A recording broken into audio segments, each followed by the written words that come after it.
네, 이번에는 환율 변화에 대한 이해를 도모해보는 문제 두 가지를 풀어보도록 하겠습니다. 첫 번째 문제입니다. 경기가 좋아져 국민소득이 커지면 환율에는 어떠한 변화를 미치는가? 사실 환율이라는 것은 외부 경제 상황이 변화되면 환율이 변화되게 되고요. 반대로 환율이 변해서 외부 경제 상황이 바뀌기도 합니다. 이 첫 번째 문제는 바로 국민소득이 커질 경우 환율이 어떻게 변화되느냐, 즉 외부 경제 상황이 바뀌어감에 따라서 환율이 받게 되는 영향을 물어보는 문제라고 볼 수 있겠죠. 자, 보겠습니다.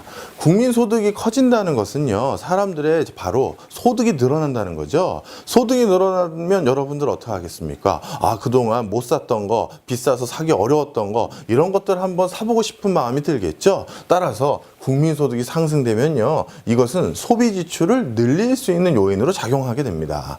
자, 그런데 우리가 대부분 사고 있는 여러 물건들은요, 국산품인 경우도 있지만 상당 부분 또 수입품인 경우도 많습니다.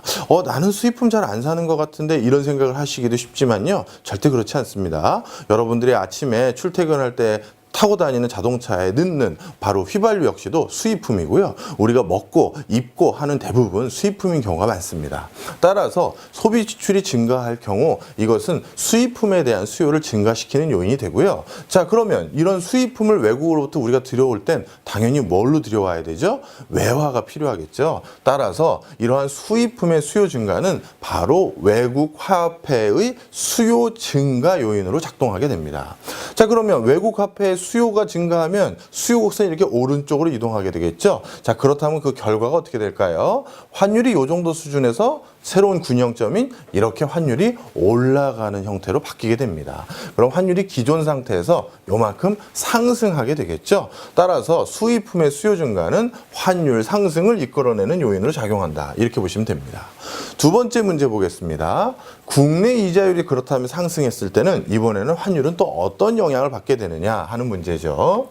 사실 시중에 중앙은행에서 금리를 조정하게 되면 이것은 환율에 또 영향을 미치는 요인이 됩니다. 자, 국내 이자율이 상승했어요. 그렇다면 외국인 투자자들 입장에서는 한국에 내가 투자를 할 경우 더 높은 이자를 받게 된다. 바로 이런 시그널을 제공하게 됩니다. 따라서 국내 이자율이 상승하게 되면요, 해외로부터 많은 외화 자본들이 들어오게 됩니다. 바로 외국인이 국내 금융 자산을 구입하기 위한 수요가 증가하게 되는 것이죠. 바로 이 과정에서 외국으로부터 많은 외화가 유입되게 되고요. 자, 이렇게 외화가 유입된다는 것은 공급 곡선이 기존의 공급 곡선에서 공급이 이렇게 증가한다는 요인이 되겠죠.